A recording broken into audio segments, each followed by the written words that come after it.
ትንቢተ ዳንኤል ምዕራፍ 12 በዚያም ዘመን ስለ ሕዝብ ልጆች የሚቆመው ታላቁ አለቃ ሚካኤል ይነሳል። ሕዝብም ከሆነ ጀምሮ እስከዚያ ዘመን ድረስ እንደርሱ ያልሆነ የመከራ ዘመን ይሆናል። በዚያም ዘመን በመጽሐፉ ተጽፎ የተገኘው ሕዝብ ሁሉ እያንዳንዱ ይድናል። በምድርም ትቢያ ውስጥ ካንቀላፉቱ ብዙዎች ይነቃሉ። እኩሌቶቹ ወደ ዘላለም ሕይወት፣ እኩሌቶቹም ወደ እፍረትና ወደ ዘላለም ጉስቁልና።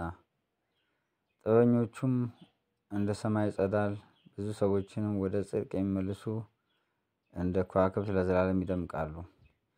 ዳንኤል ሆይ አንተ ግን እስከ ፍጻሜ ዘመን ድረስ ቃሉን ዝጋ፣ መጽሐፉንም አትም። ብዙ ሰዎች ይመረምራሉ፣ እውቀትም ይበዛል። እኔም ዳንኤል አየሁ፣ እነሆም ሁለት ሌሎች ቆመው ነበር። አንዱ በዚህ በወንዙ ዳር፣ ሌላውም በዚያ ወንዝ ዳር።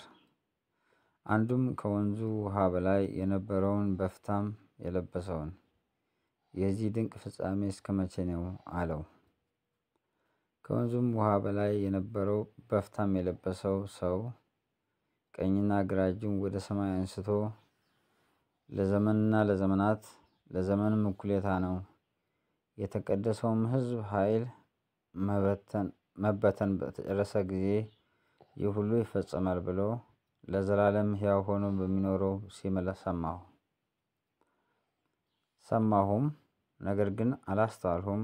የዚያን ጊዜም ጌታዬ ሆይ የዚህ ሁሉ ፍጻሜ ምንድን ነው አልሁ። እርሱም እንዲህ አለኝ፣ ዳንኤል ሆይ ቃሉ እስከ ፍጻሜ ዘመን ድረስ የተዘጋና የታተመ ነውና ሂድ። ብዙ ሰዎች ሰውነታቸውን ያጠራሉ፣ ያነጡማል፣ ይነጥሩማል።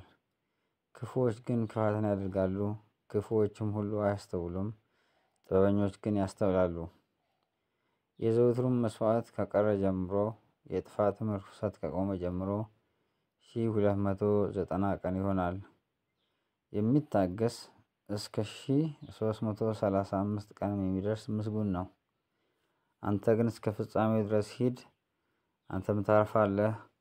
በቀኑም መጨረሻ በዕጣ ክፍልህ ትቆማለህ።